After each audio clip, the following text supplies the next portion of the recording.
إن الحمد لله نحمده ونستعينه ونستغفره ونعوذ بالله من شرور أنفسنا وسيئات أعمالنا من يهده الله فلا مضل له ومن يضلل فلا هادي له وأشهد أن لا إله إلا الله وحده لا شريك له وأشهد أن محمدا عبده ورسوله يا أيها الذين آمنوا اتقوا الله حق تقاته ولا تموتن إلا وأنتم مسلمون يا أيها الناس اتقوا ربكم الذي خلقكم من نفس واحدة وخلق منها زوجها وبث منهما رجالا كثيرا ونساء واتقوا الله الذي تساءلون به والأرحام إن الله كان عليكم رقيبا يا أيها الذين آمنوا اتقوا الله وقولوا قولا سديدا يصلح لكم أعمالكم ويغفر لكم ذنوبكم ومن يطع الله ورسوله فقد فاز فوزا عظيما أما بعد فإن أصدق الحديث كتاب الله تعالى وخير الهدي هدي محمد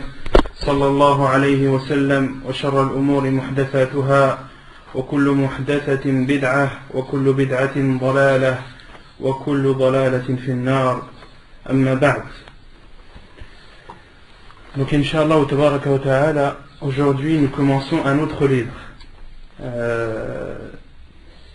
Nous commençons un autre livre appelé Al-Wajiz fi fiqhi al-sunnati wal-kitab al-aziz.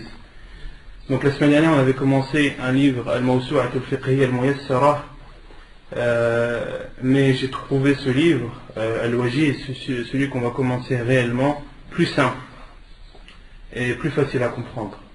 Il rentre moins dans les détails et sur chaque chose qu'il apporte, il la suit d'un hadith ou d'un verset, d'un hadith du prophète sallallahu alayhi wa sallam, ou bien d'un verset du Coran. Et vous connaissez tous le hadith où le prophète sallallahu alayhi wa sallam, lorsqu'il avait le choix entre deux choses, il choisissait laquelle? La plus facile. Donc j'ai décidé de ne pas continuer le premier livre qu'on avait fait, Al-Mawsu' al-Fiqhi al-Muyassara.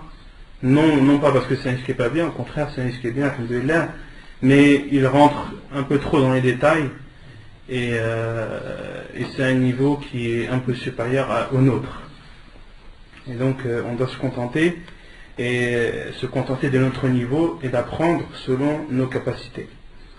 Donc Inch'Allah, vous allez voir la différence entre la semaine dernière et aujourd'hui.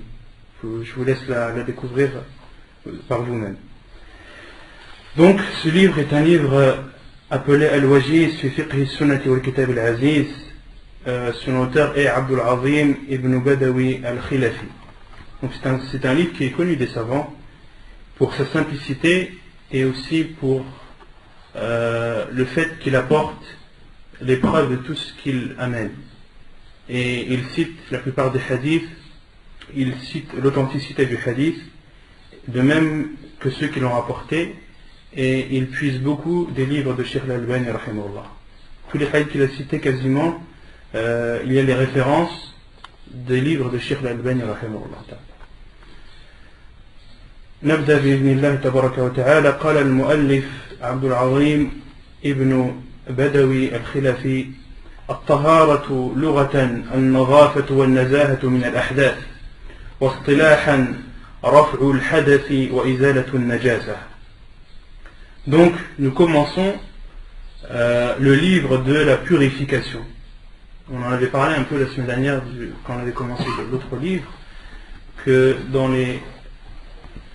les savants rahimahumullah ont commencé dans leur livre, les savants du fiqh commencent toujours par la tahara, la purification. Pourquoi? Parce que c'est une des conditions pour que la prière soit acceptée.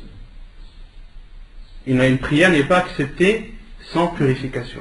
D'où son importance, et c'est pour cela que les savants du fiqh, notamment lorsqu'ils expliquent le fiqh, la jurisprudence, ils commencent par le livre de la purification. Et dans ce livre de la purification, il y a plusieurs chapitres. Donc la purification, l'uratan, au niveau de la langue arabe, c'est-à-dire la propreté et la purification des choses malsaines. Et au niveau de la religion, c'est le fait d'enlever un état d'impureté, qu'il soit petit ou grand. Comment est-ce qu'on enlève un petit état d'impureté? بالوضوء. Et le grand état d'impureté, comment on l'enlève? Al-ghusl.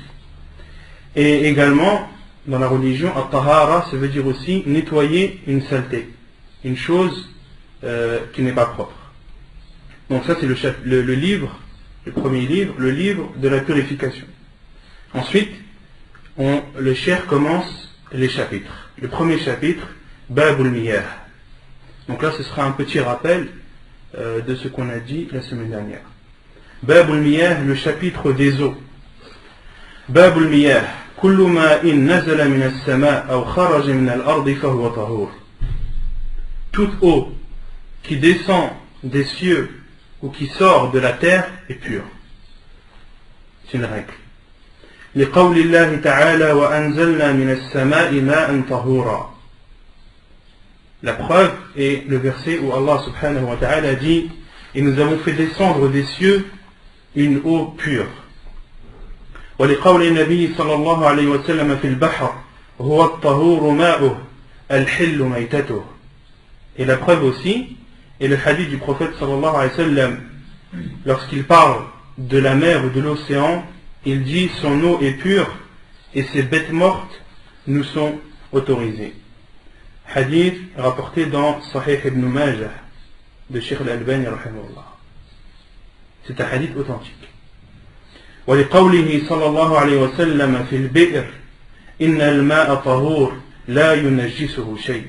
De même, une autre preuve que l'eau est pure est le hadith du puits de Bouda'a qu'on avait vu la semaine dernière et que le cheikh va reciter ici, où le prophète sallallahu alayhi wa sallam a dit dans ce hadith, l'eau est pure, rien ne la rend impure, ou rien ne la salit. L'eau est pure, rien ne la salit. C'est un hadith authentique également, authentifié par Cheikh al-Albani rahimahullah. Il a apporté dans l'Irwa, apporté par At-Tirmidhi et An-Nasa'i entre autres. وهو باق على طهوريته وإن خالطه شيء طاهر ما لم يخرج عن إطلاقه. Et cette eau, elle reste pure même si elle a été mélangée avec une substance pure tant que ça reste de l'eau. Donc l'eau, elle reste pure même si elle a été mélangée à une substance, à un liquide ou une chose pure tant que ça reste de l'eau. لقوله صلى الله عليه وسلم للنسوة اللاتي قمن بتجهيز ابنته اغسلنها ثلاثا أو خمسا أو أكثر من ذلك إن رأيتن بماء وسدر واجعلن في الآخرة كافورا أو شيئا من كافور. La preuve qu'une eau, même quand elle est mélangée à une chose pure, à une substance pure, qu'elle reste pure, la preuve est le hadith où le prophète sallallahu alayhi wa sallam a parlé aux femmes qui lavaient sa fille, une de ses filles qui est décédée. Le prophète sallallahu alayhi wa sallam a dit aux femmes qui la lavaient, lavez-la 3 fois, ou bien 5 fois, ou plus, si vous en voyez la nécessité, ou si vous en éprouvez le besoin, avec de l'eau et du cidre. On avait vu que le cidre c'était le lotus. وَجْعَلْنَا فِي الْآخِرَةِ كَافُورًا أَوْ شَيْئًا مِنْ كَافُورٍ.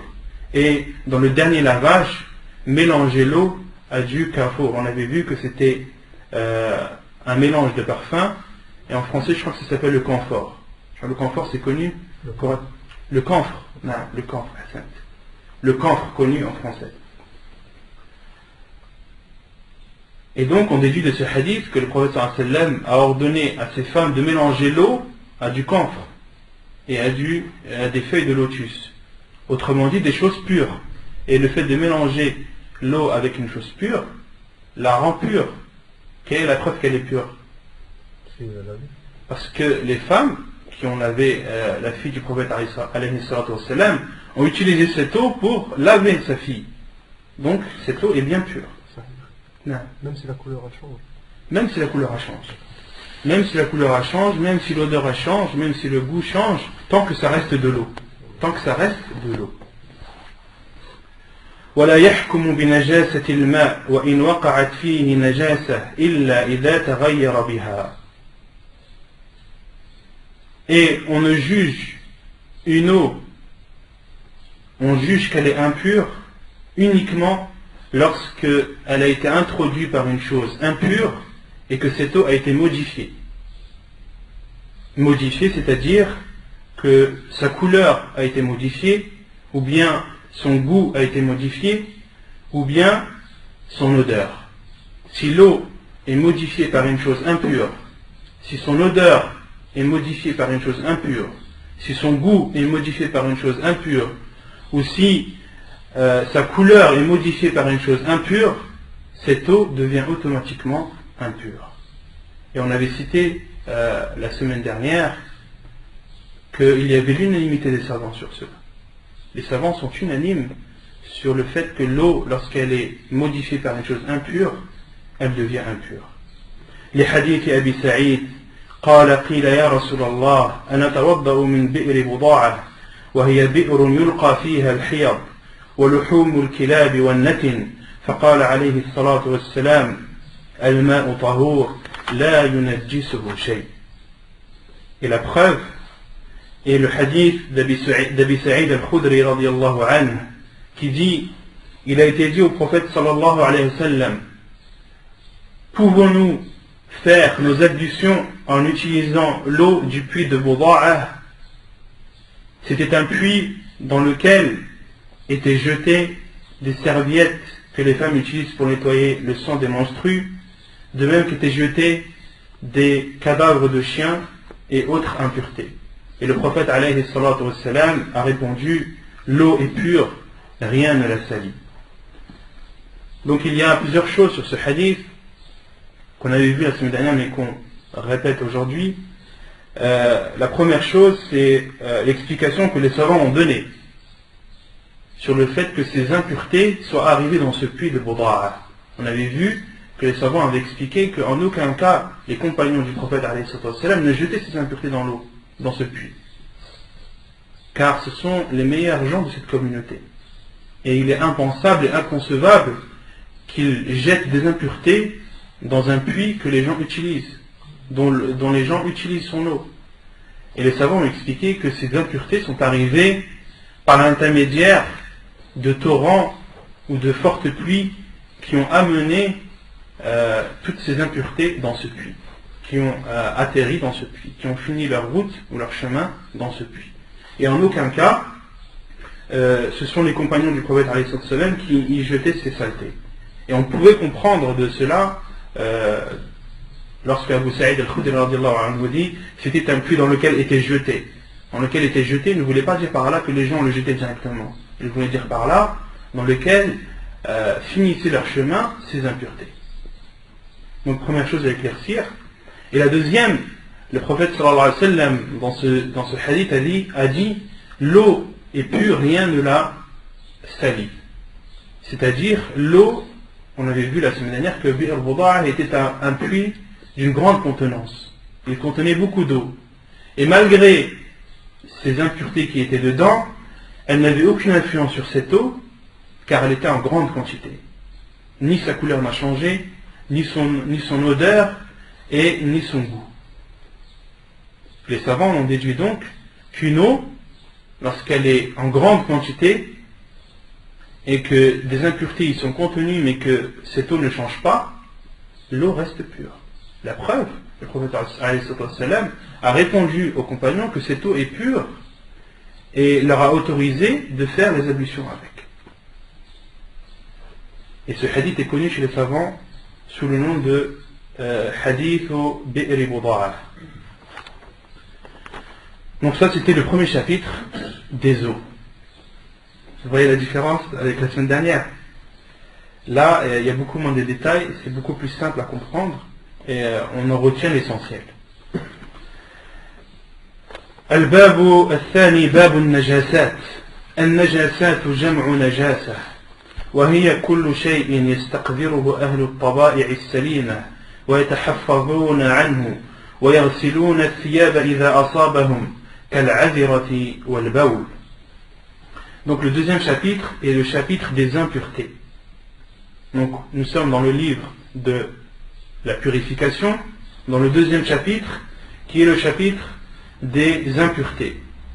Et Cheikh donne l'explication ou la définition de l'impureté. Les impuretés, ce sont toutes choses que répugnent les gens de bonne nature.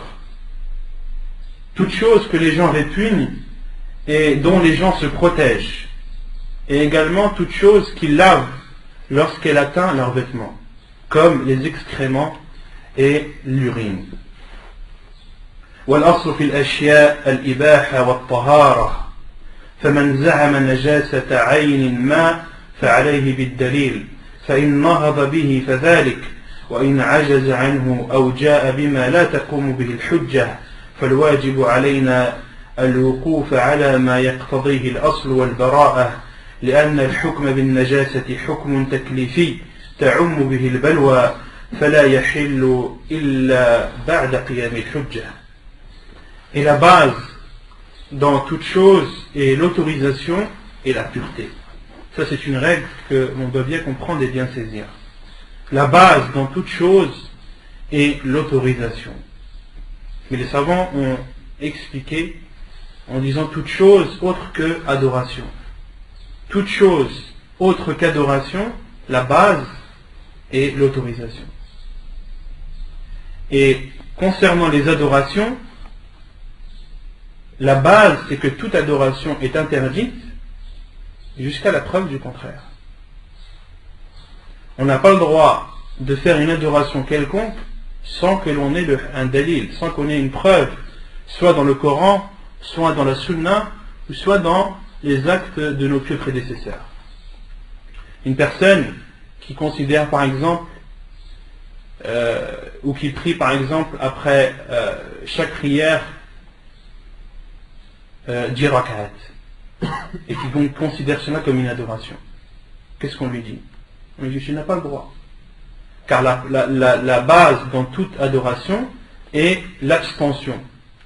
Et l'abstention, jusqu'à la preuve du contraire, jusqu'à ce que tu aies la preuve que cet acte-là fait bien partie de l'islam et est bien une adoration légiférée. D'accord. Donc ça c'est concernant les adorations. Concernant autre que les adorations, toute chose est autorisée jusqu'à la preuve du contraire. Par exemple, une personne qui ne sait pas que l'alcool est autorisé, que l'alcool à la fois est interdit. Deux personnes qui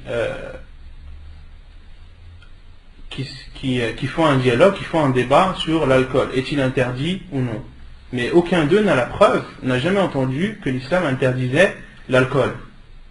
L'un dit que c'est autorisé, l'autre dit que c'est interdit. Lequel des deux a raison? Dans ce contexte-là, dans le contexte qu'aucun d'eux ne sait. Celui qui dit que c'est autorisé. Pourquoi? Parce que la base dans toute chose, c'est l'autorisation. Mais dès que la preuve lui parvient, dès qu'il sait que Allah subhanahu wa ta'ala a interdit la consommation de l'alcool et que le prophète sallallahu alayhi wa sallam a maudit celui qui le buvait, etc., et les 10 que le prophète sallallahu alayhi wa sallam a cités dans la sunna, il devient obligatoire à celui qui pensait que c'était autorisé de considérer comme interdit. Mais dans ce débat bien précis où ces deux personnes, aucune d'entre elles n'avait la preuve, on dit lequel avait raison? Celui qui a dit que c'est autorisé. Pourquoi? Parce qu'il est resté dans la base que toute chose est autorisée. Et cet exemple était cité par le Cheikh Ibn Uthaymin, et de même, toute chose est pure, jusqu'à la preuve du contraire. Toute chose est pure, jusqu'à la preuve du contraire. D'accord? Donc, personne n'a le droit de dire que telle ou telle chose est impure sans en avoir la preuve. D'accord? Autrement dit, si l'un d'entre nous a un doute sur une chose, il n'a jamais entendu, une chose par exemple qui est tombée sur ses vêtements, il ne sait pas si cette chose est pure ou impure. La base, c'est la pureté. Tant que tu n'as pas la preuve que cette chose est impure, tu considères qu'elle est pure. Tu restes dans la base qui est que toute chose est pure.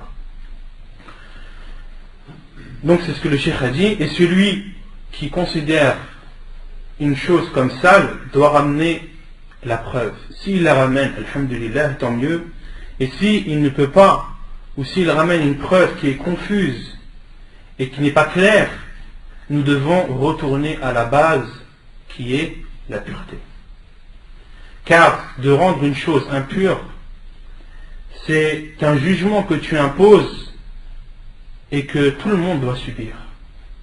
Quand tu considères une chose impure, c'est comme si tu obligeais tout le monde de s'en abstenir. Et ça, ce n'est pas quelque chose de simple. On n'interdit pas une chose à l'ensemble de la communauté comme ça, par coup de tête, non. Il faut une preuve claire et surtout une preuve authentique. ومما قام الدليل على نجاسته. Donc là, le cheikh a instauré la règle et ensuite, il veut citer les choses qui sont impures. Les choses, bien sûr, dont le Coran et la Sunna du prophète alayhi sallam nous attestent qu'elles sont impures. La première chose, la première impureté est l'urine de l'être humain, de même que ses excréments. ومما قام الدليل على نجاسته بول الآدم وغائطه. أما الغائط فلحديث أبي هريرة رضي الله تعالى عنه أن رسول الله صلى الله عليه وسلم قال: إذا وطئ أحدكم بنعله الأذى فإن التراب له طهور. الحديث في صحيح أبي داود. La preuve que l'excrément est une impureté est le hadith de Abu Hurayra radiyallahu anhu, qui dit que le prophète sallallahu alayhi wa sallam a dit: lorsque l'un d'entre vous marche avec ses sandales sur de l'excrément, la poussière ou le sable qu'il touchera après sera sa purification. فَإِنَّ التُّرَابَ لَهُ طَهُورٌ. La terre est sa purification. Lorsque l'un d'entre vous piétine ou marche sur un excrément, la terre est sa purification. C'est-à-dire qu'il suffit d'essuyer cette chose à même le sol. At-turab, à même le sol, at-turab, c'est-à-dire là où il y a du sable ou de la poussière.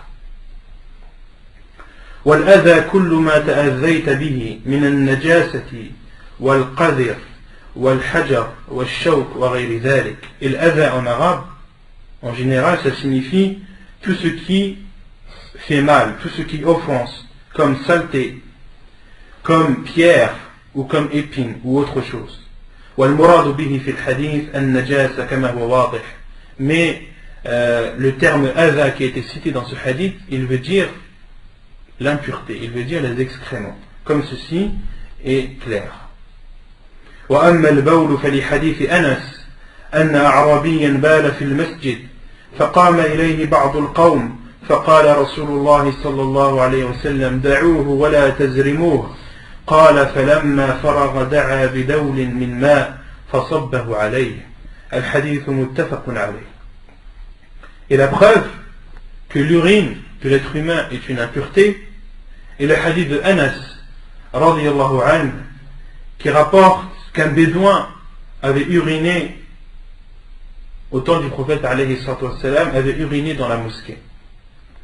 Des compagnons se sont levés vers sa direction et le prophète alayhi salatu wassalam leur a dit: laissez-le, ne lui coupez pas son urine.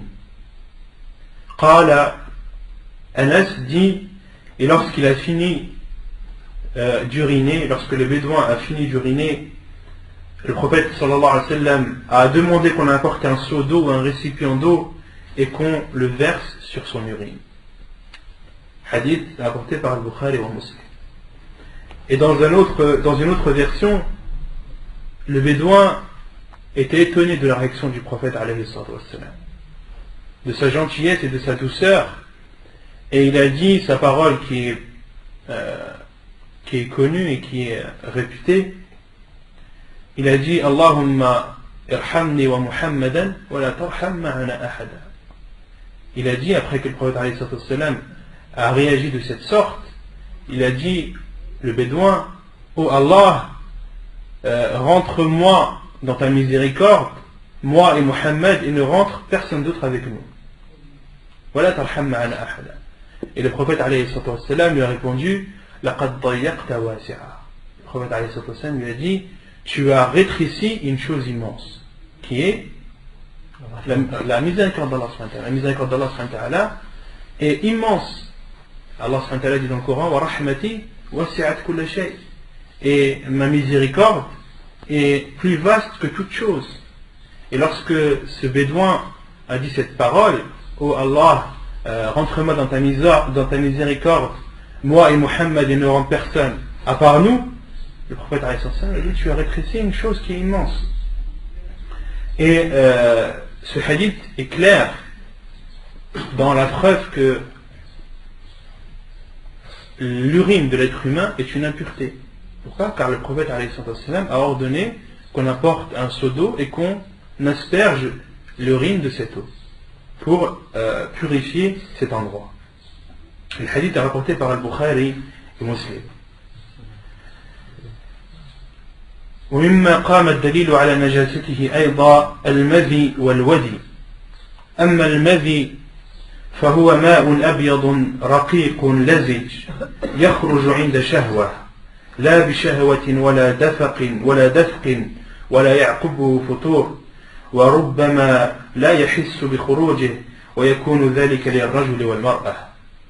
Donc parmi les choses impures également, il y a ce qui est appelé al-madhi et al-wadi. Quant à al-madhi, c'est une eau blanche, légère, gluante, qui sort durant la sensation de plaisir. Cette eau ne sort pas avec force et ne sort pas avec une sensation de plaisir. Et une personne, cette eau peut sortir de la personne sans qu'il ne se rende compte. Et ceci est valable pour l'homme comme pour la femme. Donc ceci est appelé al-madhi. Et c'est une impureté. وهو نجس ولهذا أمر النبي صلى الله عليه وسلم بغسل الذكر منه. Et c'est pour cela que le prophète alayhi salatu wassalam a ordonné qu'on lave le sexe de ce madhi, de cette eau. عن علي قال كنت رجلا مذاء وكنت أستحيي أن أسأل النبي صلى الله عليه وسلم لمكان ابنته فأمرت المقداد بن الأسود فسأله فقال يغسل ذكره ويتوضأ متفق عليه. Et la preuve que al-madhi est une impureté est le hadith de Ali radiyallahu anhu qui dit j'étais un homme kuntu rajul madha'a, j'étais un homme qui sécrétait beaucoup de madhi. J'étais un homme dont le madhi sortait beaucoup. Et j'avais honte de demander au prophète sallallahu alayhi wa sallam par rapport à sa place vis-à-vis de moi. Ali radiallahu anhu était marié avec qui? Avec Fatima radiallahu anhu, la fille du prophète alayhi sallam. Et Ali radiallahu anhu, étant donné que cette eau elle sort lorsque la personne éprouve du plaisir, il avait honte de demander au prophète sallallahu alayhi wa sallam une telle question. Pas parce que c'est interdit dans la religion, non. Inna Allah la yastahi min al-haq. Allah n'a pas honte de la vérité. On verra Inch'Allah plus tard des hadiths qui prouvent que en religion il ne faut pas avoir honte de la vérité. Et il y a une erreur que beaucoup de gens font, ils disent il n'y a pas de honte en religion. Ça c'est faux de dire ça. Beaucoup de gens disent la haya fi ad-din. Wa hada khata. Bal al-haya, comme on a vu dans les cours sur Sharh Hadith Jibril, al-haya min al-iman. On avait vu que la pudeur fait partie de la foi. Donc de dire la haya fi ad-din, c'est une erreur, une grave erreur. Au contraire, la pudeur et la honte, c'est une qualité, ça fait partie de la foi. Et beaucoup de hadiths stipulent qu'Allah subhanahu wa ta'ala aime ceux qui sont pudiques.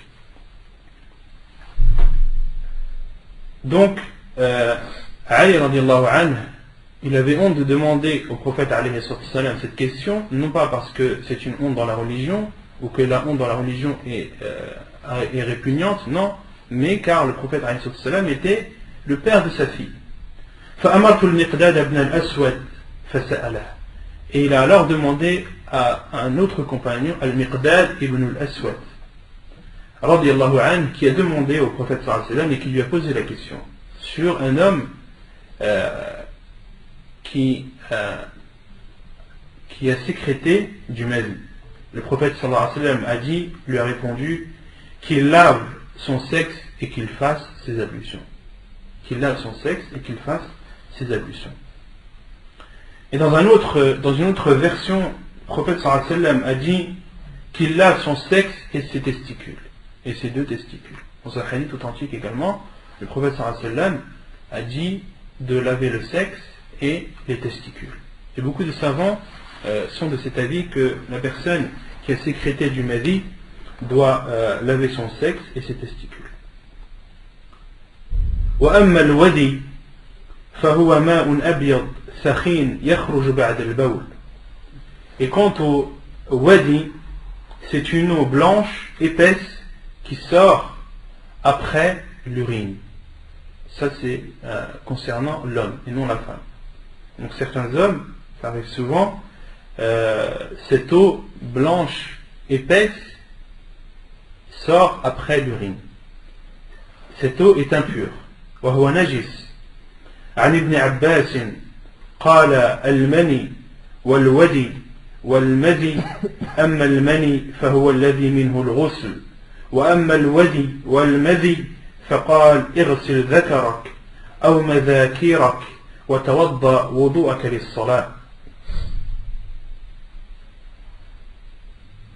Et quant au wadi, Ibn Abbas radiallahu anhu a dit Al-Mani, qui est le sperme, Al-Wadi et Al-Madi.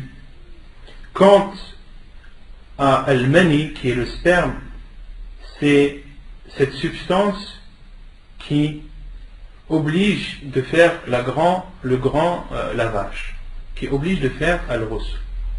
Et les savants, la plupart des savants, et c'est Inch'Allah Ta'ala l'avis le plus probable et le plus sûr, c'est que Al-Mani n'est pas une impureté.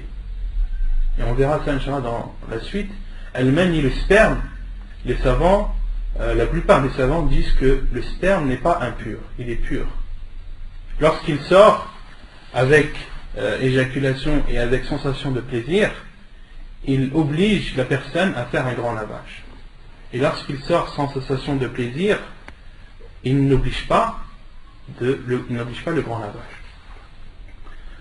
Donc Ibn Abbas a dit Al-Mani, c'est cette substance qui oblige le grand lavage. Quant à Al-Wadi et Al-Madi, il a dit lave ton sexe et tes testicules et fais tes ablutions comme les ablutions de la prière.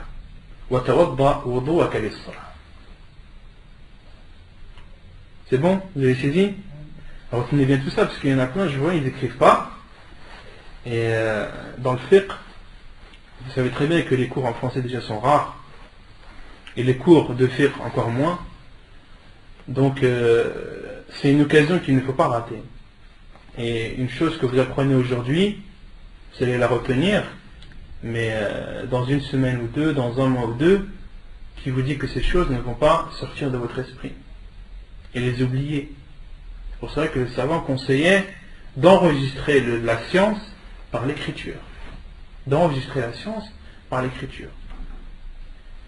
Donc c'est un conseil que je vous donne parce que les cours d'une, ils sont rares, et de deux, les cours de jurisprudence, et les cours en français, je veux dire, ils sont rares, de jurisprudence encore moins. Et donc le mieux pour vous, c'est d'avoir une feuille, un stylo, d'avoir un cahier, plus qu'une feuille, elle est amenée à la perdition, un cahier que vous utilisez, où vous écrivez vos notes, ou bien ceux qui enregistrent peuvent écouter le cours, l'enregistrer et ensuite chez eux réécrire tranquillement. C'est une solution aussi.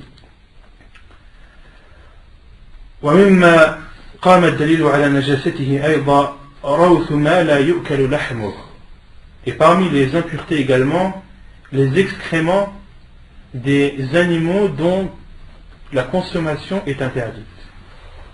Les excréments des animaux dont la consommation nous est interdite.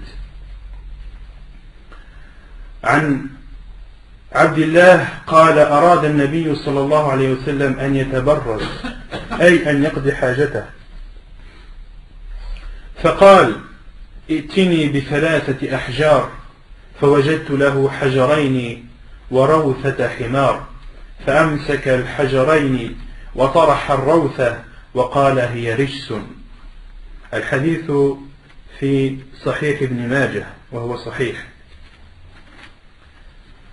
Donc la preuve que l'excrément des animaux qui nous sont interdits à la consommation est le hadith d'Abdullah qui dit le prophète sallallahu alayhi wa sallam voulait faire ses besoins et il m'a dit apporte-moi 3 pierres.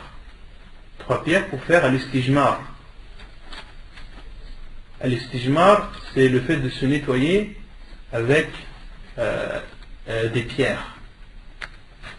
Et à notre époque, le papier entre aussi dans le cadre de l'istijmar. Il est autorisé de se nettoyer avec du papier uniquement. فوجدت له et Abdullah radiallahu anhu a dit et j'ai trouvé 2 pierres et un crottin d'âne qui était dur. Et le prophète sallallahu alayhi wa sallam a pris les 2 pierres et a jeté ce crottin. Et il a dit c'est une impureté. Et il a dit c'est une impureté. Et vous savez que les ânes domestiques sont interdits à la consommation. Il nous est interdit de consommer la viande d'âne domestique. Et on verra ça, Inch'Allah, les hadiths du prophète sallallahu alayhi wa sallam où les compagnons consommaient la viande d'âne domestique, et lorsque l'interdiction est venue, le prophète sallallahu alayhi wa sallam a dit Allah et son envoyé vous interdisent de consommer la viande des ânes domestiques. Et les compagnons vidaient leur gamelle qui était pleine de viande. Ils vidaient leur gamelle qui était pleine de viande. Et on comprend de la parole du cheikh que l'excrément des animaux qui nous sont autorisés à la consommation sont purs. L'excrément du mouton par exemple est pur. L'excrément de la vache est pur. Par le chameau également. Les hadiths du prophète sallallahu alayhi wa sallam, entre autres lorsqu'il y avait un groupe qui était venu à Médine, et le hadith est rapporté par Muslim dans son Sahih, un groupe de voyageurs était venu à Médine et sont tombés malades, car Médine c'est une ville qui est connue pour pour ses températures négatives. À Médine c'est une ville froide. En hiver, il neige à Médine. Ceux qui y sont déjà allés en dehors des périodes du Hajj, même pendant le Hajj cette année, il a fait très froid à Médine, et sont tombés malades. Le prophète sallallahu alayhi wa sallam les a accueillis et leur a donné un remède de boire de l'urine de chameau. De boire de l'urine de chameau. Et le prophète sallallahu alayhi wa sallam avait demandé à un compagnon de prendre en charge ces personnes. Et le rapporteur du hadith dit, et lorsque ces personnes, leur état de santé s'est amélioré, qu'est-ce qu'ils ont fait? Ils ont tué cet homme. Ils ont tué ce sahabi qui les a accueillis chez eux. Et le prophète sallallahu alayhi wa sallam s'est énervé et a ordonné à ses compagnons d'aller à la poursuite de ces hommes. Et ensuite le prophète sallallahu alayhi wa sallam a ordonné qu'on leur coupe les mains, qu'on leur coupe les pieds, qu'on leur crève les yeux et qu'on les laisse dans le désert. Et ces personnes demandaient à ce qu'on les abreuve et l'eau ne leur parvenait pas. Et ils sont morts ainsi. Et les savants ont utilisé ce hadith notamment lorsque le prophète sallallahu alayhi wa sallam leur a conseillé de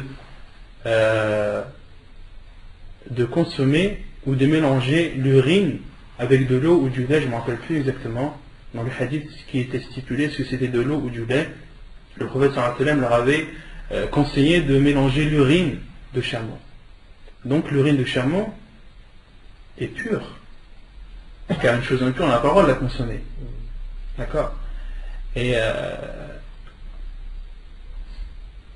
ceci est connu en Arabie. Lorsqu'on était parti à Médine, entre autres, on avait fait une jalsa avec le Cheikh Mohammed ibn Hadi al-Madkhali, qui est un des mashaykh de Médine, et on lui avait posé la question sur l'urine de chameau, et il avait cité qu'il connaissait une personne qui était diabétique et qui mélangeait de l'urine de chameau. D'après ce que le Cheikh nous avait cité, c'est que l'urine de chameau a une odeur très forte. Il est difficile de la boire comme ça à sec. On est obligé de la mélanger avec quelque chose, de la casser avec une autre boisson. Et que cet homme consommait le matin, le midi et le soir, mélangé avec du thé. Et alhamdulillah, Allah lui a accordé la guérison. Et il y avait dans l'assise des frères des États-Unis, et un des frères avait dit que maintenant dans certains médicaments, lorsqu'on regardait la contenance, on voyait qu'il y a de l'urine de chameau dans la substance de certains médicaments. Donc c'était une parenthèse. ومما قام الدليل على نجاسته أيضا دم الحيض عن أسماء بنت أبي بكر قالت: جاءت امرأة إلى النبي صلى الله عليه وسلم فقالت إحداهن يصيب ثوبها من دم الحيض كيف تصنع؟ فقال: تحته ثم تقرصه بالماء ثم تنضحه ثم تصلي فيه. الحديث متفق عليه. Donc parmi les impuretés également, il y a le sang des menstrues. La preuve est le hadith de Asma bint Abi Bakr, la fille d'Abu Bakr radiallahu anhu, qui a dit: une femme est venue vers le prophète sallallahu alayhi wa sallam et lui a dit: si l'une d'entre nous a un vêtement qui est taché du sang de menstrue, que doit-elle faire? Le prophète sallallahu alayhi wa sallam lui a répondu: elle doit le frotter, puis elle doit le nettoyer avec de l'eau en le frottant avec le bout de ses doigts. Elle doit le nettoyer avec le bout de ses doigts, en frottant avec le bout de ses doigts. Puis elle doit l'arroser, l'asperger d'eau plutôt, et ensuite elle peut prier avec ce vêtement. Donc le prophète sallallahu alayhi wa sallam nous a ordonné à cette femme de nettoyer, autrement dit, de nettoyer une chose impure. Donc on en déduit de ce hadith que le sang des menstrues est impur. ومما قام الدليل على نجاسته أيضا لعاب الكلاب. عن أبي هريرة رضي الله عنه قال: قال رسول الله صلى الله عليه وسلم: طهور إناء أحدكم إذا ولغ فيه الكلب أن يغسله 7 مرات أولاهن بالتراب. الحديث أخرجه ابن ماجه وهو صحيح كما في صحيح ابن ماجه للشيخ الألباني رحمه الله. La 7e chose qui est impure est la salive ou la bave du chien, la bave de chien. La preuve est le hadith d'Abu Hurairah radiyallahu anhu, rapporté par Ibn Majah et hadith authentifié par le Cheikh Al-Albani rahimahullah. Selon Abu Hurairah radiyallahu anhu, il a dit, le prophète sallallahu alayhi wa sallam a dit: la purification de la vaisselle de l'un d'entre vous lorsqu'elle a été léchée par un chien et de la laver 7 fois, la première avec du sable. La première fois avec du sable. Hadith, comme j'ai dit, authentifié. Et les savants ont cité les impuretés et l'ont divisé en 3.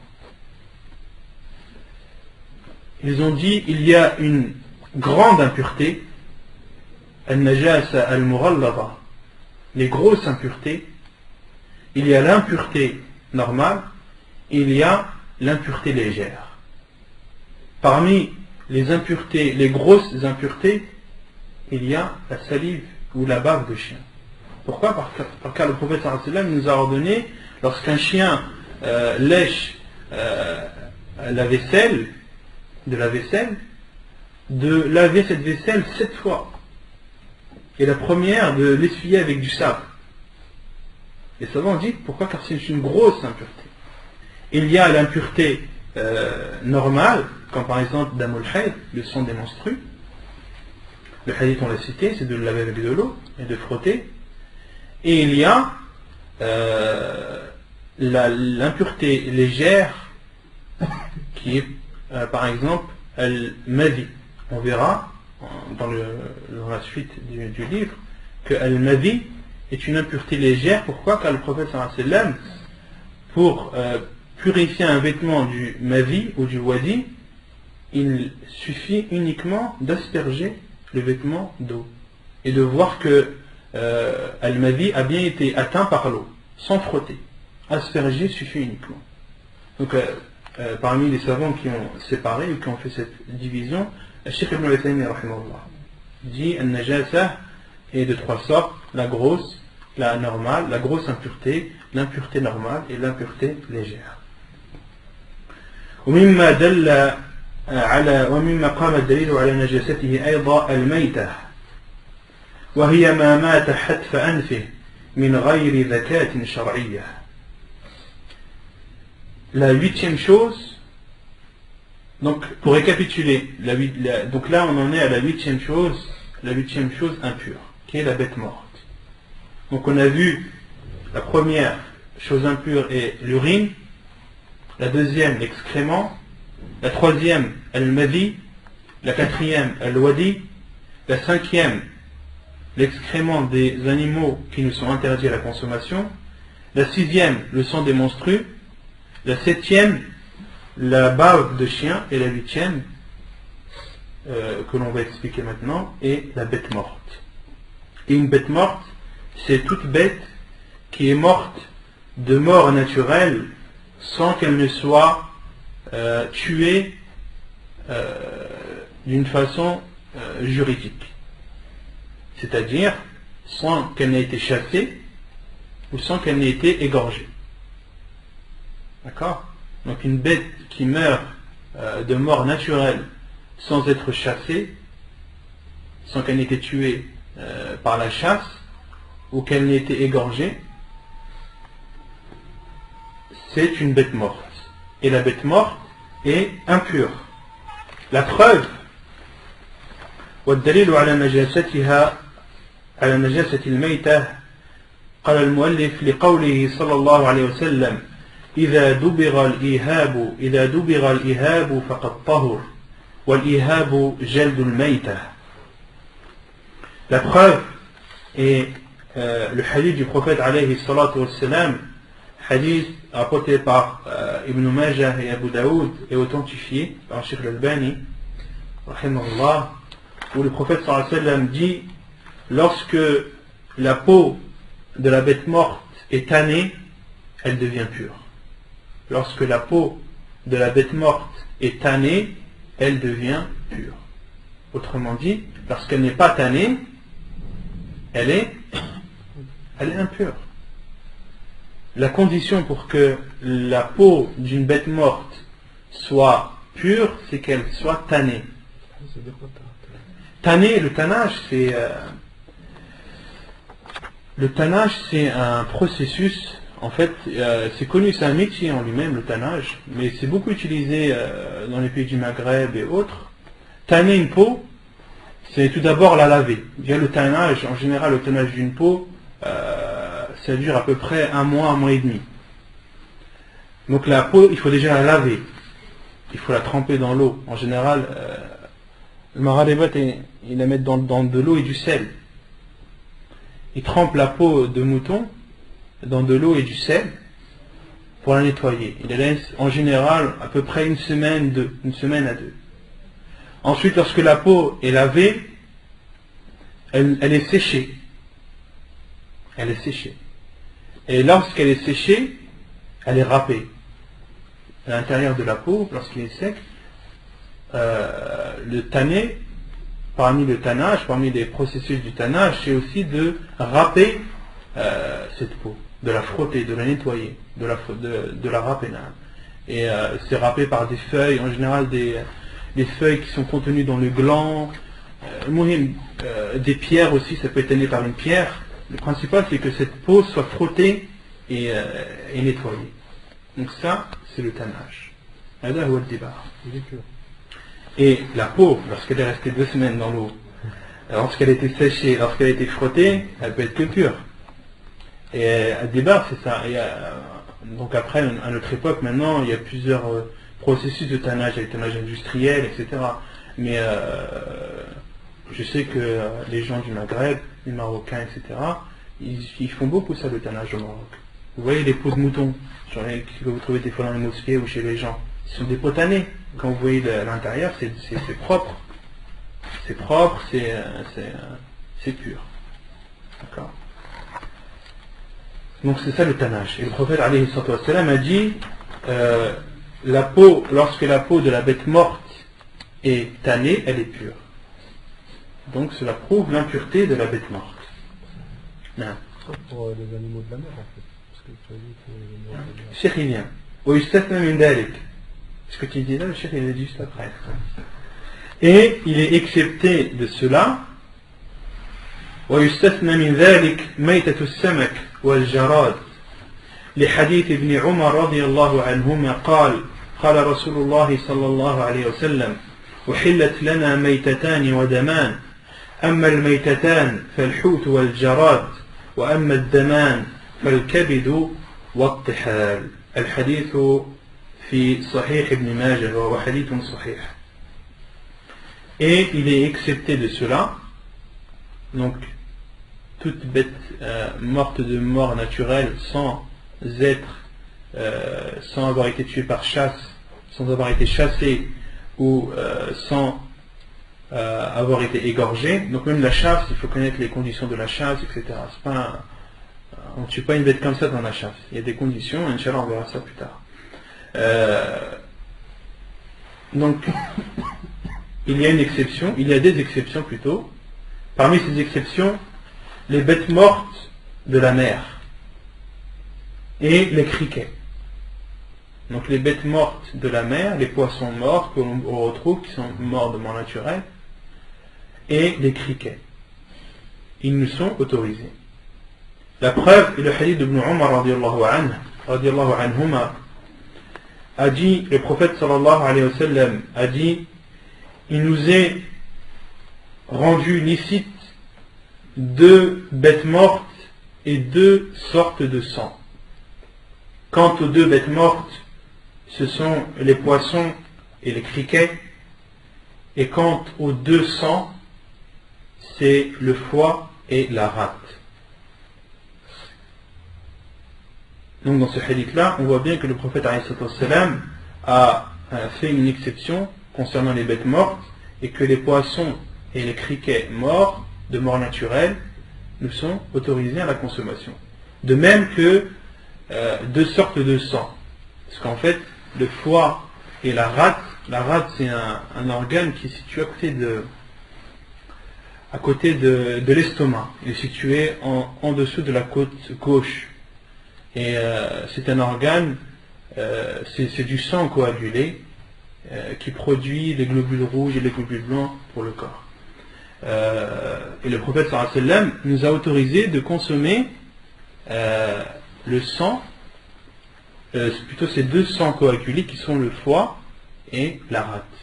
Pourquoi pas? Parce qu'Allah subhanahu wa ta'ala dans le Coran nous a interdit de consommer le sang qui est coulé lorsqu'on égorge une bête. Les savants l'appellent ad-dam al-masfouh. Pourquoi? Car c'est un sang impur. Et c'est notamment, les savants ont dit que c'est ce sang-là qui rend la bête morte impure. Parce que ce sang n'a pas été sorti de cette bête. Et Allah subhanahu wa ta'ala dit dans le Coran, il dit à ce prophète alayhi salam, le sens du verset,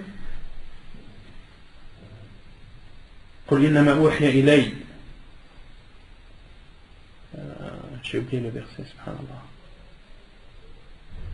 Le sens du verset est dit, il ne m'a été révélé de choses qui vous ont été interdites à la consommation, sauf que uniquement la bête morte et ad-dam al-masfouh, et le sang qui sort de la bête qu'on égorge. Et les savants ont dit que le sang qui reste à l'intérieur du corps, cela n'est pas impur. Le sang qui reste dans la bête, parce qu'une bête, elle ne peut pas être divisée de tout son sang. C'est impossible. Il reste obligatoirement du sang dans les organes, etc. à l'intérieur. Et le sang qui est interdit est le sang qui sort de la bête lorsqu'on l'égorge. Et c'est pour cela que le prophète alayhi salam a dit, et il nous a autorisé 2 sortes de sang, le foie et la rate. Le foie et la rate.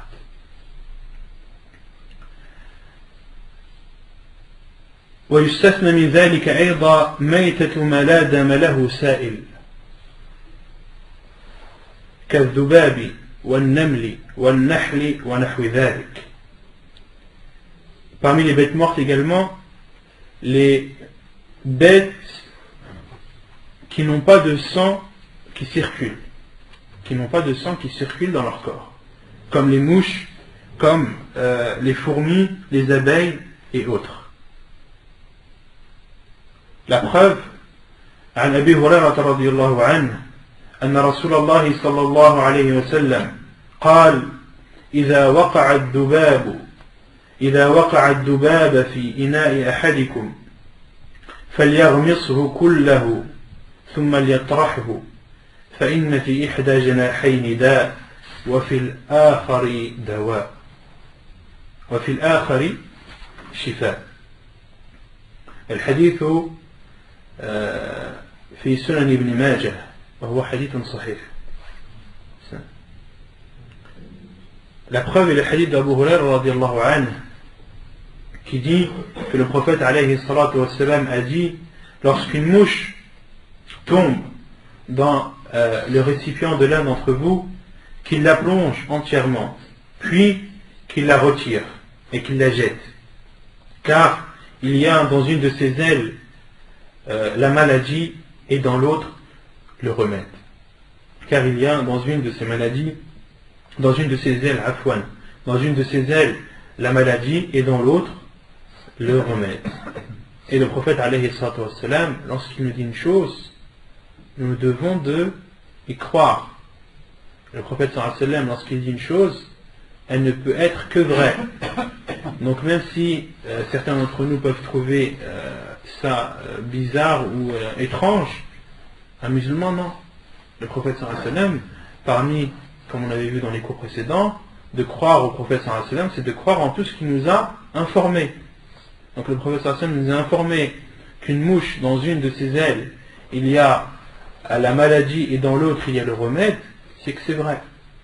Car le prophète sallallahu alayhi wa sallam, lorsqu'il parle, sa parole est révélation.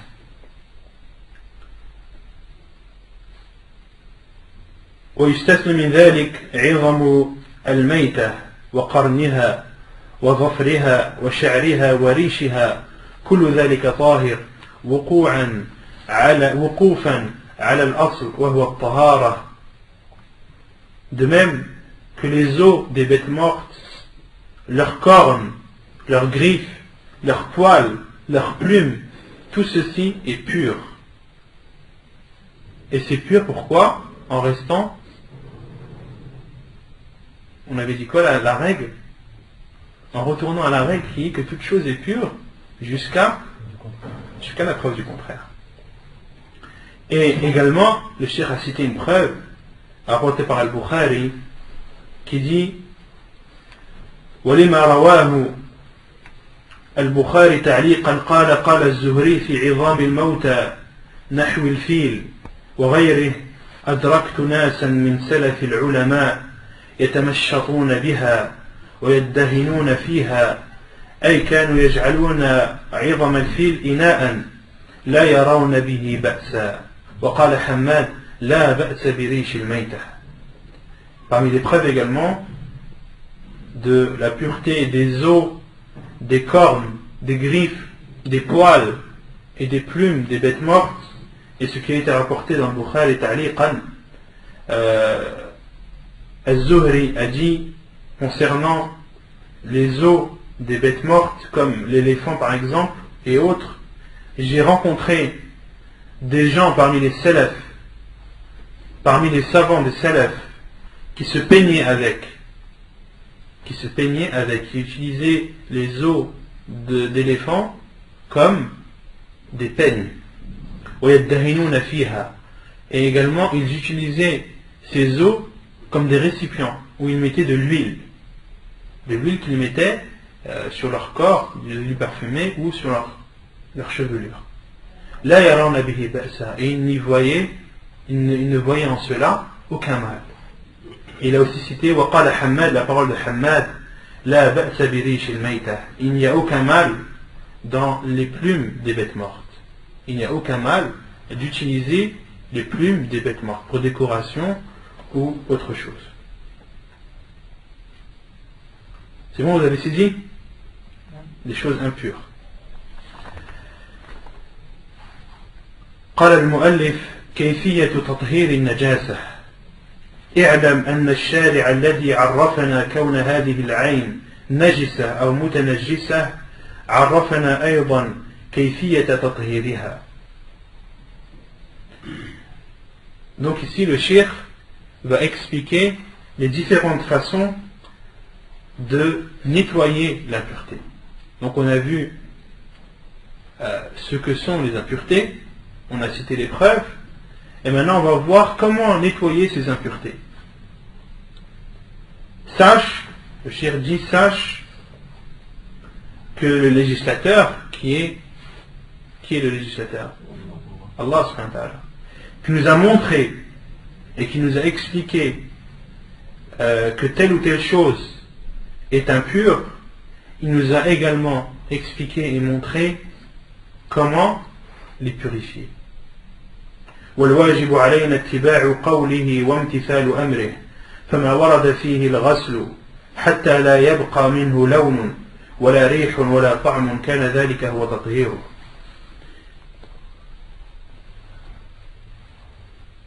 Et les choses par exemple qui nous ont été ordonnées de purifier et de nettoyer de telle sorte qu'il ne reste plus de traces,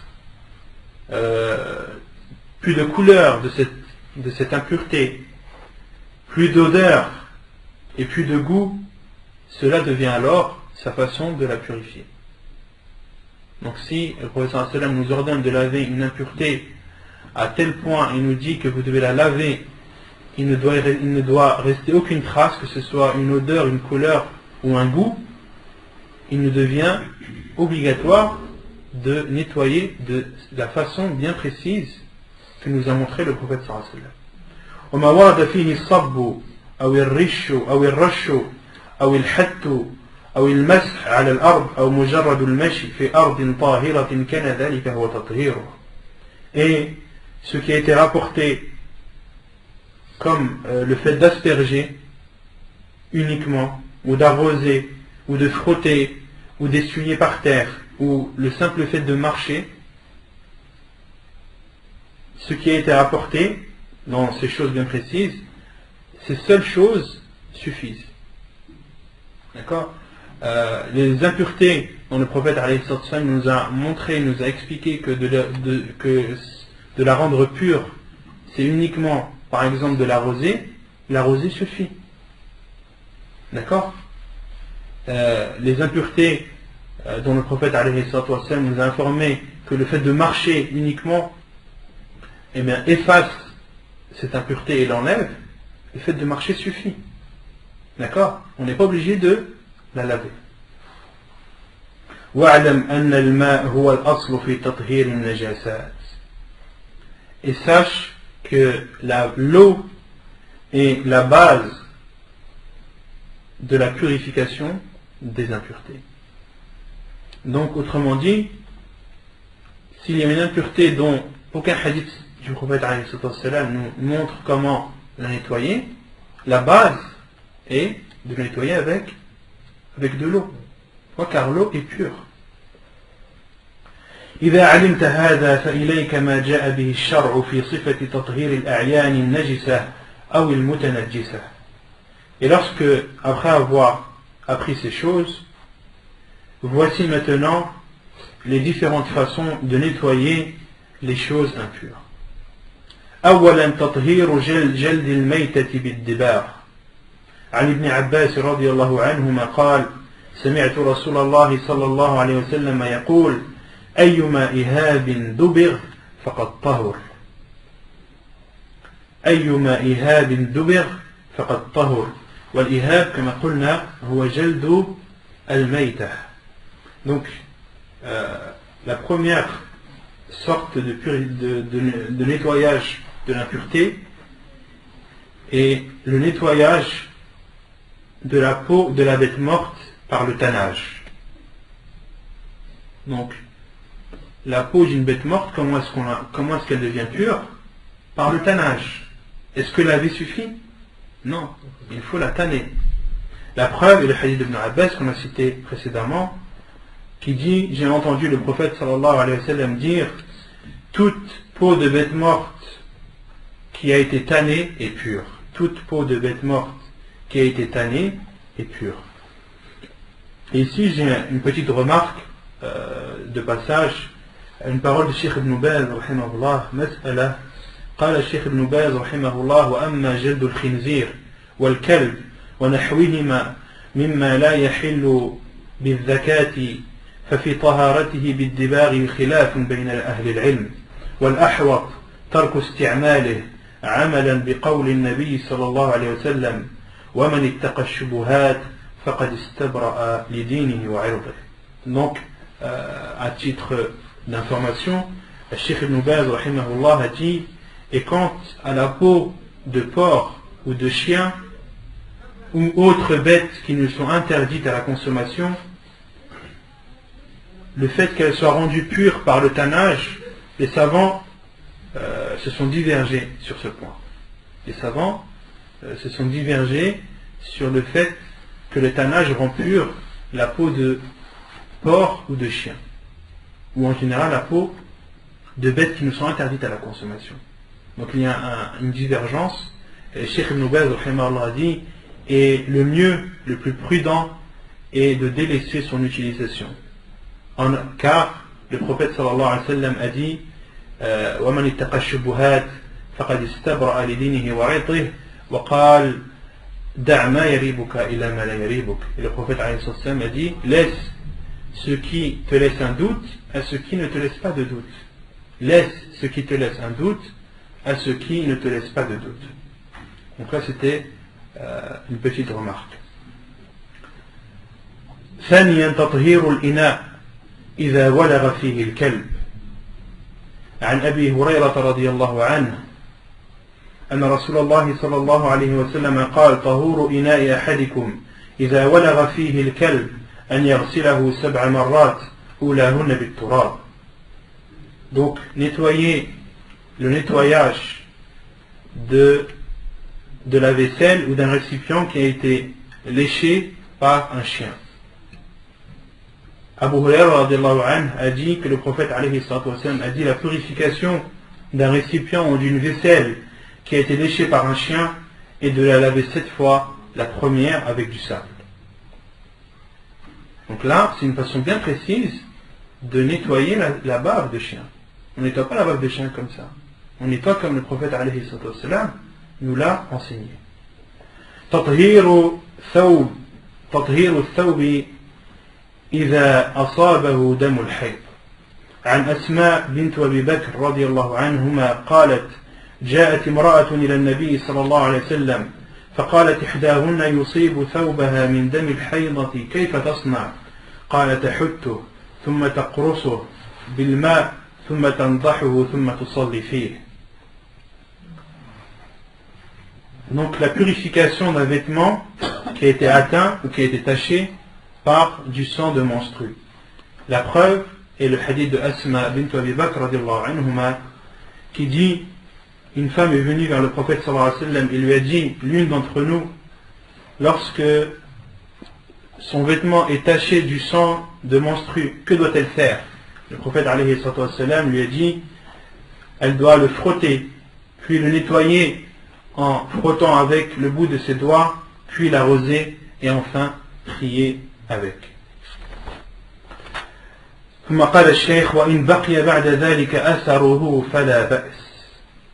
Et si après ce nettoyage il reste la trace encore du sang, il n'y a pas de mal à cela. Il n'y a aucun mal à cela. عن أبي هريرة رضي الله عنه أن خولة بنت يسار قالت يا رسول الله ليس لي إلا ثوب واحد وأنا أحيض فيه قال فإذا طهرت فاغسلي موضع الدم ثم صلي فيه قالت يا رسول الله إن لم يخرج أثره قال يكفيك الماء ولا يضرك أثره. الحديث في سنن أبي داود وصححه الشيخ الألباني رحمه الله. Et la preuve que le sang des menstrues, lorsqu'il a été lavé, nettoyé, frotté, mais que la couleur reste encore, ou est encore imprégnée dans le vêtement, la preuve qu'il n'y a aucun mal dans cela, est le hadith d'Abu Huraira radiallahu anhu, rapporté par Abu Daoud et authentifié par Cheikh Al-Albani rahimahullah. Selon Abu Huraira radiallahu anhu, que Khalwa bint Yasar a dit, ô envoyé d'Allah, je n'ai qu'un vêtement, et il a été taché par le sang des menstrues. Le prophète sallallahu alayhi wa sallam lui a dit, lorsque tu seras pur, lave-toi, lave plutôt l'endroit du vêtement qui a été taché par le sang, puis fais ta prière avec ce vêtement. Elle a dit, ô envoyé d'Allah, et si il y a encore des traces de sang? Le prophète alayhi salatu wa sallam lui a répondu, l'eau te suffit et les traces qu'il reste ne sont pas un mal. Et l'eau, les traces qu'il reste du sang ne sont pas un mal. Donc hadith rapporté par Abu Daoud et authentifié par Cheikh Al-Albani rahimahullah ta'ala. On aktafi bihada al-qadr. Donc on s'arrêtera pour aujourd'hui inshallah ta'ala et on continuera la semaine prochaine toujours à 20h30. وصلى الله وسلم وبارك على نبينا محمد وعلى آله وصحبه أجمعين وآخر دعوانا أن الحمد لله رب العالمين.